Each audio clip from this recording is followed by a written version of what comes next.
The rain came sideways off the harbor, and the cobblestones of the old port ran black under the street lamps. Aaron Doyle shouldered the cafe door open, apron still knotted at his waist, a bag of trash forgotten in his hand. He almost didn't see her. She was folded against the brick, knees to her chest, a soaked pack cinched to her arm like the last thing she owned. Water dripped from the awning between them. Neither of them moved.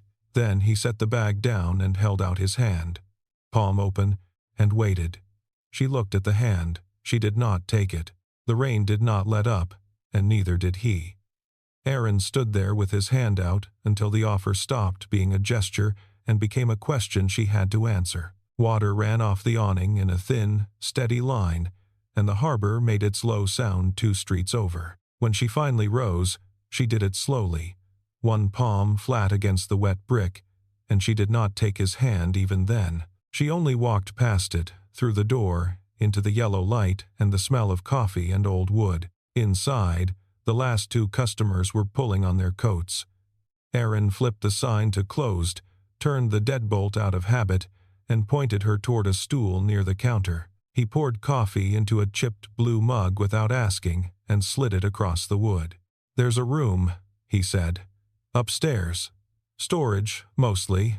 There's a cot in it and a space heater that works if you hit it once." He wiped the counter, not looking at her. "It's dry." She wrapped both hands around the mug and did not drink. "I can pay. You can help," he said. "Dishes. Prep in the mornings if you feel like it. A few nights. Until you figure out the next thing." He said it the way a man reads a lease, plain and without weight, so that it would be easy to accept and just as easy to walk away from. No debt in it. Nothing to owe. She studied him over the rim of the mug. A cafe owner in a coffee town, 40, maybe, quiet in the shoulders, careful in the hands. Nothing about him asked for a story, which was the only reason she gave him a first name and nothing after it. "Julia," she said. "Aaron." Feet came down the back stairs, quick and light, and a girl appeared in the doorway behind the counter, hair in a crooked braid, socks on the wood floor. 8 years old, all elbows and questions. She stopped when she saw the stranger, took her measure the way children do, and decided the stranger was fine. "Are you staying?" the girl asked. "Ruby," Aaron said. "Bed."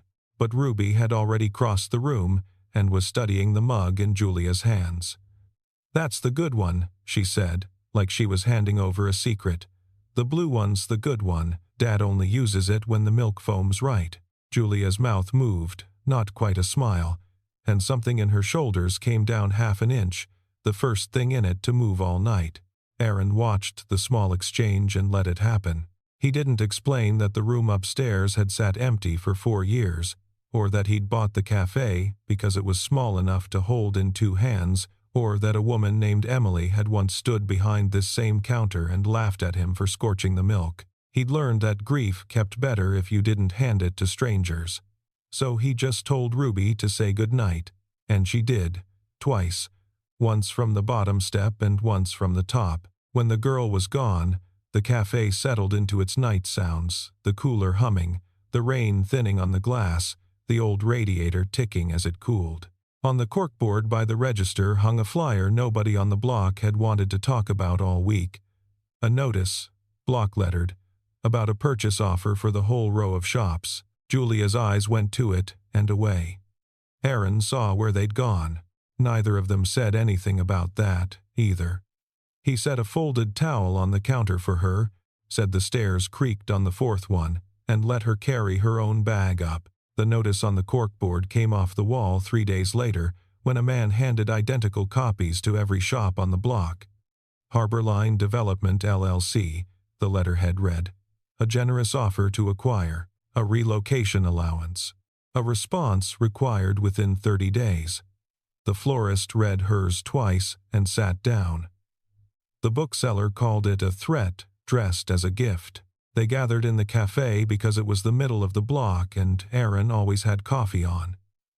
6 shop owners around pushed-together tables, the notices fanned out between the mugs. Julia stood at the counter and did not speak. She had learned, in the last 4 months, how much safer it was to be furniture. "It says we have to be out by spring," the florist said. "It doesn't say that."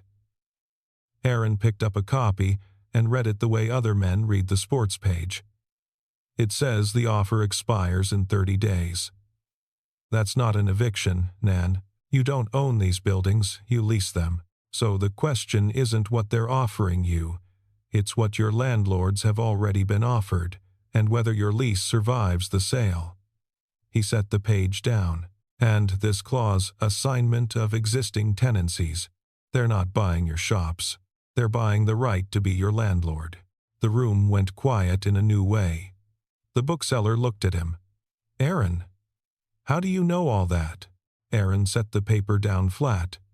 For a second, the cafe held its breath around him, and Julia, watching from the counter, saw a different man surface behind the apron, someone who had once stood in rooms unlike this one and been the most dangerous person in them. Before Portland, before the cafe, Aaron Doyle had spent more than a decade as a securities litigator in Boston, the kind whose name went first on the filings, the kind opposing counsel read up on the night before. He had walked away from all of it when Emily died, because winning rooms had stopped meaning anything, and the boxes sat taped shut in the basement because throwing them out had felt like throwing out a person. "I used to read contracts for a living," was all he said. It was enough. The florist exhaled. The bookseller sat back, and in that small easing, something eased in Julia too, for the first time since the rain. She was standing inside a place that could hold its own weight, beside a man who was more than the apron suggested. Later, when the owners had gone with their nerves, Ruby installed herself at the counter with a jar of buttons she was sorting by color, and Julia, without being asked, began building a pile of the blue ones. "That one's not blue, it's purple," Ruby informed her. Julia said, gravely. That purple was just blue that had been through something, and Ruby considered this, and moved a purple button to the blue pile. Aaron, wiping down the espresso machine, watched them and did not interrupt. When he told Julia the room was hers for as long as she needed it, not a few nights now, but as long he set it to the machine, and she answered to the buttons, and that was how it was settled. That night, she couldn't sleep. She pulled the Harbor Line notice back off the corkboard and read the fine print by the light over the back stairs. Down at the bottom, in the gray small type, sat the ownership disclosure, Harbor Line Development LLC, managed by a holding entity, managed in turn by a fund whose name she had signed her own name beside 100 times. Her hand stilled on the page. She folded the notice once, put it back exactly as she'd found it, and told no one. Days settled into a shape. Julia rose before the light, before Aaron even, and by the time he came down the beans were ground, and the first pot was on, and the chairs were off the tables. She turned out to be quick with the register and quicker with the books, and one slow afternoon he found her at the little desk in the back with the cafe's ledger open, reconciling 3 months he'd been dreading, her pen moving in even columns down the page. "You don't have to do that," he said. "You were rounding your food cost wrong. You've been losing about 9% on pastry since summer, and your card processor's been double charging a fee." She didn't look up. "It's fixed now. You'll want to call them Monday." He stood in the doorway a moment. Most people, learning what a person could do, asked where they'd learned it. Aaron had built his whole new life on not asking. "Thanks," he said, and left her to it, and that was its own kind of gift, and she knew it. She sat with the ledger a while after he'd gone, and did not move to the next thing, because being trusted with a small, true task was a feeling she'd forgotten the shape of. He started leaving the light on over the back stairs. He never mentioned it. The first night it had been an accident. The second, a decision. After that, a habit he didn't examine too closely. She would come up from the last of the dishes and find the stairwell lit, gold and small and waiting, and climb it to a room that had stopped feeling like storage. She never thanked him for the light. She just stopped turning it off.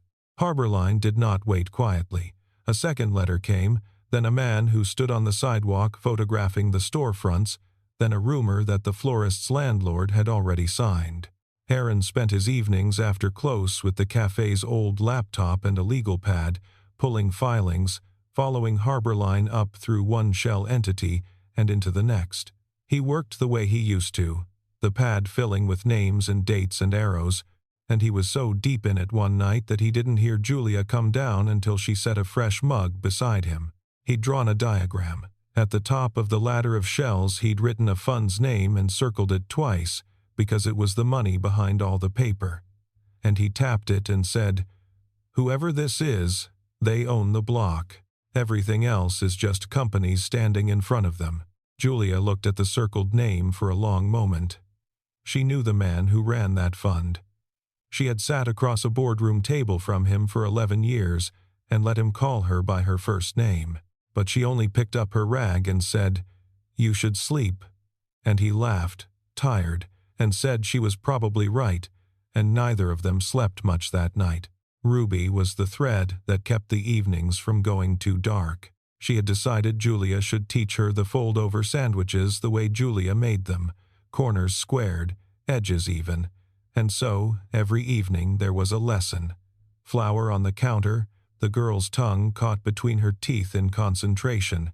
"Mom used to do the corners," Ruby said once. Matter of fact, no weight on it at all. Julia's hands paused over the bread. "Then we'll do them right," she said. For her, Ruby nodded like that was the most obvious thing in the world, and pressed the next corner flat with one careful thumb. The thing that had been coming since the rain arrived on an ordinary Thursday, wearing a press lanyard. She came in for coffee, a business reporter up from Boston, chasing the Harbor Line story from the money end, and she stood at the register scrolling her phone while Julia rang her up. Then she stopped scrolling.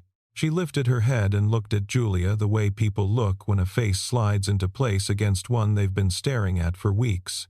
"You're Julia Renner," she said. "Not a question. You founded Renner Grid. Everybody's been looking for you, the missing founder. They've been calling it." The words came faster now, tumbling. "The board pushed you out in the spring. There was the fraud filing, the asset freeze. You went completely dark, nobody could find you.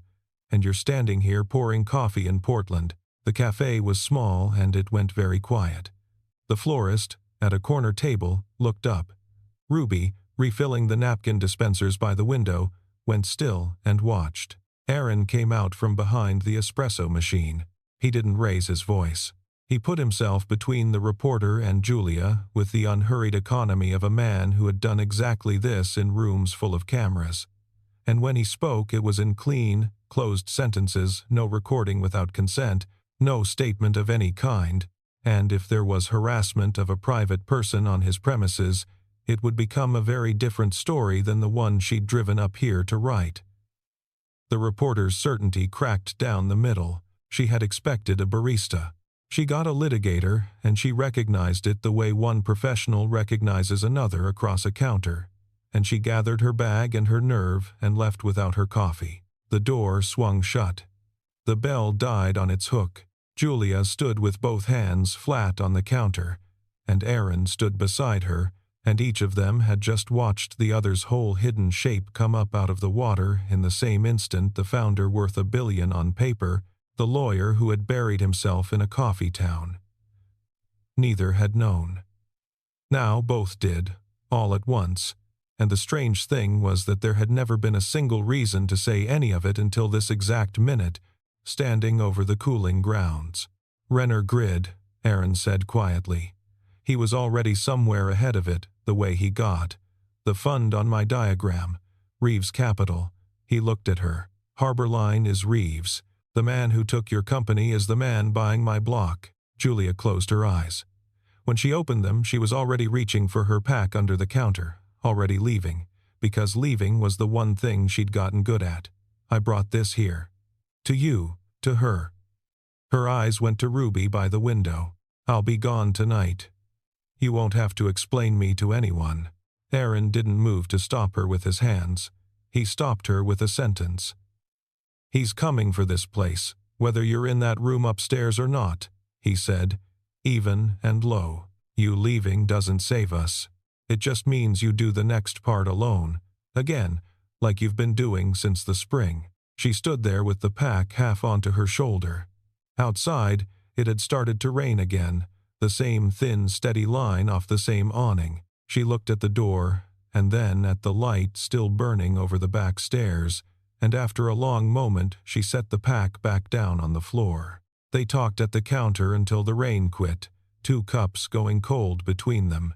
"I'm not asking you to stay for me," Aaron said. "I'm telling you what I see. That claim is the whole machine. It's why the board could suspend you. It's why the sale goes through clean. Break it, and everything bolted to it comes down." He turned his mug a quarter turn on the wood. "I know how to break a claim.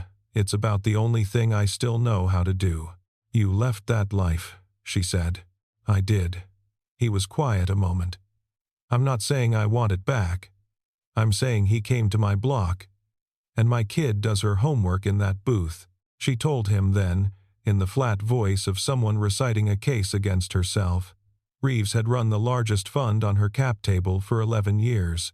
When she refused the acquisition, a sale that would have handed his fund its return and gutted the company she'd built, he found another road to his money. A whisper of an undisclosed related party transaction, a stacked committee, a fraud filing that froze her assets before she could answer, and a resignation letter she swore she had never signed the way they claimed. "They had a letter," she said. "My signature, my letterhead, dated the day before the board meeting, voluntary resignation and a full release." Her hand tightened around the cold mug. "But it doesn't matter what I swear. It's my word against a document, and documents don't get flustered on a witness stand." "Documents lie," Aaron said. "They just have to be caught doing it." "Who witnessed it? Who kept the originals?" "Reeves's people took everything out of my office in an afternoon." "Not everything." He was writing again, the pad filling under his hand. "Someone always keeps a copy." "Who put paper in front of you to sign, every day, for years, and took it away again?" Julia opened her mouth to say it didn't matter and then stopped, because a name had risen up out of 11 years of mornings. There was one more call she made that week, to Linda Novak, Renner Grid's general counsel for 9 years, who had watched the coup happen from inside the room and been walked out of the building the same afternoon Julia was. Linda answered on the 4th ring, then went silent. "I can't talk to you," Linda said finally. Low, like the walls of her own house were listening. "They put a non-disparagement clause in my severance you could hang a person with. Reeves made it clear what happens to people who help you. I have a mortgage. I have a kid 2 years into college." A pause. "I'm sorry. I want you to know I never believed it." "I'm not asking you to testify," Julia said. "One thing. Was the letter real?" The line was quiet a long time. "It wasn't the way they tell it," Linda said at last. "That's all I can give you, and even that scares me." "The letter, the date's wrong, Julia. That's the crack. Prove the date's wrong and the fraud story loses its spine." Her voice dropped to almost nothing. "But I never had the original. The only person who ever touched the originals." She stopped short. "I have to go. Don't call this number again." The line went dead. Aaron looked at Julia across the pad. "The only person who ever actually touched the originals," he repeated slowly. "She was one word from giving you a name." Julia was already staring at the middle distance, at 11 years of mornings, at the one steady person who had put every document in front of her and carried every one away. The name was Ellen Price, and Aaron found her in a rented duplex outside Worcester, with a garden going to seed and a spine straighter than her 60-some years should have allowed. Ellen had been Julia's executive assistant for 11 years. Reeves had let her go in a single line of an email, because in his arithmetic an assistant was furniture, the person who fetched the folder, never the person who understood what was in it. It was the most expensive mistake he ever made. She made them tea before she'd say a word, and made them drink it too. Then she went to the back bedroom and came out carrying a banker's box, and set it on the kitchen table like it weighed more than paper. "I kept my own copies," Ellen said. 22 years doing this work, you learn how it goes. When they walk you out, they take the files off your desk and change the passwords and feel very thorough. But they never think about the assistant's calendar, or the carbon of the sign-in log, or the assistant's own dated notes because they never think about the assistant at all. She lifted the lid. I photographed my desk calendar the morning they came for me. I had a feeling, and I kept the visitor log. And I kept this. This was a copy of the resignation letter. Ellen laid it on the table, and beside it she laid a page from her calendar, and she let the two of them look for themselves. The letter was dated a Tuesday, the day before the board meeting. Julia's signature sat at the bottom, real enough, her own hand. But Ellen's calendar for that Tuesday showed Julia in Chicago all day, at a customer's site, 400 miles from the room where she was supposed to have signed her company away. And the visitor log, in Ellen's careful, dated hand, showed the letter reaching the desk for signature not that Tuesday at all, but the following Thursday, after the board had already voted her out. Produced after the fact, dressed in an earlier date to make a coup look like a woman's free choice. They backdated it, Aaron said softly. He was holding the calendar page in both hands like it might come apart in the air. The entire fraud filing rests on this resignation being voluntary and clean and hers. It isn't any of those. It's manufactured. This is the spine Linda was talking about, and it's already broken. It's been sitting in a box in Worcester the whole time. Julia didn't say anything. She looked at the box, at the years of small, careful, unglamorous loyalty stacked inside it, kept faithfully by a woman she had thought of if she was honest as furniture too. Her hand went to the edge of the table and held it. "Why?" she managed. "You didn't owe me any of this. They'd have left you alone." Ellen folded her hands in her lap. "You learned my mother's name," she said simply, asked after her every Monday for 11 years. "In all that time, you were the only one in that building who ever did." They drove back north in the dark with the box belted into the back seat like a passenger. Neither of them said much. At a rest stop outside Portsmouth, Aaron came back with 2 coffees and found Julia standing by the car, looking at the box through the glass, and he handed her a cup and stood beside her without a word, and the silence held everything neither was ready to say. Then they got back in, and the highway unspooled ahead of them, and the light off the dashboard lay in the space between them like a small kept fire. Aaron opened the basement boxes for the first time in 4 years. He carried them up 2 at a time and stacked them on the cafe tables after close, and cut the old tape, and the smell of paper and dust came up out of them like a season he had spent 4 years trying to skip. He built the case the way he used to build them, brick by brick, a timeline first, every single fact tied to a dated document, Ellen's calendar and the visitor log, and a subpoena's worth of airline records he pulled to nail Julia into Chicago on the day the letter claimed she was signing in Boston. He drafted the motion to vacate the asset freeze because the freeze rested on Reeves's sworn story of a founder who had resigned when confronted, and that story fell apart the moment the resignation was shown to be backdated, signed under pressure, a day after the board had already moved against her. He drafted a demand to the board's special committee, and quietly, in a separate folder, he assembled a referral package for the securities regulators, because backdating a document to seize control of a public company was not just Julia's private grievance anymore. It was a federal one. Reeves felt it, the way men like Reeves always feel it, before he could put a name to what he was feeling. His lawyers called Julia's old numbers and got nowhere. So he did what he did. Linda Novak received a letter reminding her, in expensive language, of her obligations. And then a phone call that was worse than any letter. And Harborline stopped being patient with the old port entirely.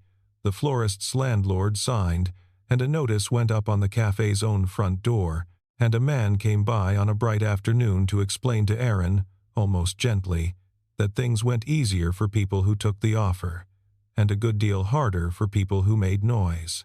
Aaron read the notice taped to his own door and felt the old life close over his head like water, and for one long night he sat alone in the dark cafe and did not want any of it back. He had built this small, warm place on purpose so that he would never again have to be the man who won rooms. Emily had died, and he had packed that man into boxes in the basement, and here he was on his knees cutting the tape off him. Julia found him there at 2 in the morning.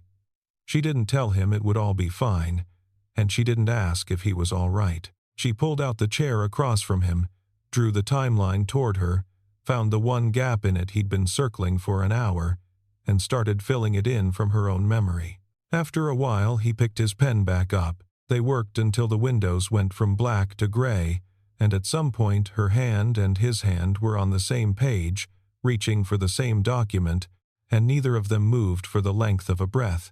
And then the work went on, because the work was the thing they knew how to say to each other. He didn't tell her that this was the first night in 4 years the old work hadn't felt like a betrayal of the quiet life he'd built on purpose. She didn't tell him that sitting across a table from someone who simply believed her was a thing she had stopped expecting from anyone. They just refilled the mugs when they went cold, and moved to the next dated fact, and let the silence carry what the words couldn't. The special committee met in a glass conference room 40 floors above Boston, and Julia walked into it in the middle of the morning with a lawyer at her shoulder and a banker's box carried in ahead of her. Reeves was already there, seated at the head of the long table. Comfortable, because comfort had always been his whole method. He had counted the votes twice. He had a signed letter, and a fraud filing, and a court order, and a founder who had vanished into a rainstorm months ago and by every reasonable expectation should have stayed vanished. He did not have any idea what was about to come through the door behind her. Aaron laid it out with the flat, unhurried precision of a man reading a lease aloud to a room. The letter, dated a Tuesday. The calendar placing Julia 400 miles west of Boston on that exact Tuesday. The airline records, 2 flights, a hotel folio, the visitor log, in a faithful hand, showing the letter had first touched a desk on Thursday, after the vote the coup caught wearing a costume of consent. He set each page down in its turn, in sequence, and each page he set down took another degree out of the room's temperature, and when he reached the regulator referral, already stamped as received, the comfort drained entirely out of Gordon Reeves's face. "You swore she went quietly," Aaron said. "She didn't. She was 400 miles away the day this letter says she signed, and it reached her desk the day after you'd already voted her out. That's the story your freeze stands on. Pull it, and the freeze falls, and what's left on this table is a document a court is going to call by its real name." Reeves reached for the only move he had left, the one that had never once failed him, he reminded the committee, smoothly, of the reputational risk of a public fight, the headlines, the share price, the ugliness of it all. But the woman he had been counting on to stay furniture stood up out of her chair. Julia didn't raise her voice. She had built this company in a rented garage with 9 people and a whiteboard, and now she named, one at a time, the people in this room who had sat quietly and let her be walked out of it not in anger, but with the terrible steadiness of someone who has finally stopped needing their approval to breathe. Then she told them, plainly, what the company had been built to do in the first place, which was the one thing about it that Gordon Reeves had never for a single day understood. The committee voted 6-3 to rescind her removal and to withdraw the board's support for the sale. It was not unanimous. 3 of them had thrown in with Reeves too early and too deep to climb back out now, but 6 was more than enough. Across the length of the table, in the noise and the scraping of chairs, Aaron found her eyes and held them, and neither of them looked away. It was the only thing in that entire glass room that belonged wholly to the 2 of them. Afterward, out on the sidewalk in the cold, Reeves passed close on his way to a waiting car and said, low, that she would regret humiliating him. Julia looked at him the way a person looks at weather. "You confused me," she said, "with someone who was still afraid of you." And she walked on past him and did not look back. And that, more than the vote, was the thing that ended it. The unwinding took a great deal longer than the vote, the way these things always do. The regulators opened a file, and once a file is open, men like Reeves discover how quickly their allies remember pressing commitments elsewhere. He resigned the chairmanship to focus on the fund, and a month later he resigned the fund, and the acquisition he had bled a whole company dry to force died on a back page of the business section, unmourned by anyone. The asset freeze was vacated in a hearing that ran 11 minutes. Julia Renner was a billionaire again on a Wednesday afternoon, on paper, exactly as she had been before the spring, which, when it finally happened, turned out to feel like almost nothing at all. The story the reporter had driven up to write got written, in the end, but not the way she'd expected it. The missing founder wasn't missing. She was standing in a courtroom with the receipts. The 3 committee members who had thrown in with Reeves resigned within the year, one after another, in rough order of how close they'd stood to him. None of it undid the 4 months she'd lost, but it closed them. The old world came flooding back in with the money. The calls, the invitations, the board seats, the people who had somehow been unable to find her phone number in April and could suddenly find it in an afternoon. She let most of them ring straight through. Something in her had quietly reorganized itself, in a cafe in Portland, around a much smaller set of true things, and she was in no hurry to let it be rearranged again by anyone. Harborline dissolved into the wreckage of Reeves's other ambitions, and the offers on the old port evaporated along with it. The florist tore her notice cleanly in half at the register and taped the 2 halves to her mirror as a trophy.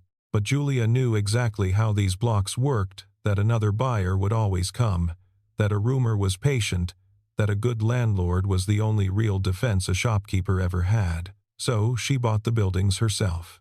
Quietly, through a trust with a boring name, the shops kept on long leases at rents that would not move, and she told not one person on the block that it was her because she had not done it to be thanked. She had done it because the block had somehow become the only place her whole life still made plain sense. The florist signed a new lease she could actually live with and never learned whose name sat behind the trust. The bookseller 2 doors up did the same and went on believing he'd simply gotten lucky with a quiet owner who didn't raise the rent. Julia liked it better that way. Being invisible, it turned out, had its uses. She saw to it that Ellen was made whole a settlement, a real title, an office with a window and her name on the door. Ellen took the office and hung a photograph of her mother on the wall where the afternoon light would reach it, and she cleared the ground out from under Linda Novak, killed the clause with a single phone call to the right people, so that helping cost her nothing anymore. Linda came back to the legal department she'd been marched out of in the spring and found her old nameplate already screwed to the door. Julia never made a speech about any of it. She just made the calls, one after another, until the people who had stood by her in the worst of it had nothing left to be afraid of. For the ones who had risked something, justice arrived in the plainest currency there is. The ordinary, unremarkable state of being all right again. At the cafe, the space between Aaron and Julia had quietly lost its walls. The guest and host arrangement was long gone. Nobody had ever formally ended it. It had simply, at some point, stopped being true. And still neither of them had put a single word to what was there in its place, because putting a word to it felt like a risk larger than any filing he'd ever signed. One evening Ruby climbed up into the booth and wedged herself between the 2 of them with her button jar, sorting by color in the last of the light, and announced to the table at large that purple was just blue that had been through something. "Julia taught me that," she said, to no one and to both of them at once, and leaned her whole weight into Julia's side like it was the most ordinary place in the world to be. Aaron watched them and had to look out the window at the street for a moment before he trusted himself to say anything at all. She could have gone back to Boston to run it all. She had a company again, and 40 floors, and a chair waiting at the head of the table with her name on the placard. Instead, she kept the room above the cafe. She told herself there were practical reasons, the trust, the leases, a standing excuse to be north. But on the mornings, she drove down to the city for the 8 o'clock board calls. She came back by 3, and by 3 the beans were ground and the light was already on over the back stairs, and Ruby had squared the corners of a sandwich and left it waiting on a plate, and not one line of any of that appeared in any ledger she owned. Aaron never once asked her to stay. He just kept leaving the stairwell light on every night, and she kept not turning it off. And that was the whole of the conversation, carried on nightly in a private language of small yellow bulbs. Once, closing up late, their hands met on the counter reaching for the same rag, and this time neither of them pretended it was about the rag. He turned his hand over, palm up, the way he had that first night in the rain. She left hers where it was. That was all of it. It was enough. She still drank her coffee from the chipped blue mug. Ruby had declared it officially hers one Sunday, with the full gravity of a coronation, and no one in the place dared reach for it now. It hung on its own hook behind the counter when it wasn't in her hands, waiting the way the room upstairs had waited, the way the man behind the apron had waited for 4 years, without once admitting to himself that waiting was what he was doing. Winter came in hard off the harbor, and the rain turned to snow, and the cafe filled up with steam and cold-cheeked neighbors stamping their boots at the door. Julia worked the espresso machine now like she'd done it for years, and no one coming in out of the cold would ever have guessed the woman pulling their shots had a company's worth of Boston waiting at the other end of a phone. On the corkboard by the register, where the harbor line notice had hung all autumn, there was a child's drawing pinned up now. 3 figures in a cafe, corners squared, a small yellow window lit in the upstairs of it. He had let her in out of the rain. Neither of them named what came after, but the light above the stairs stayed on, and so did she.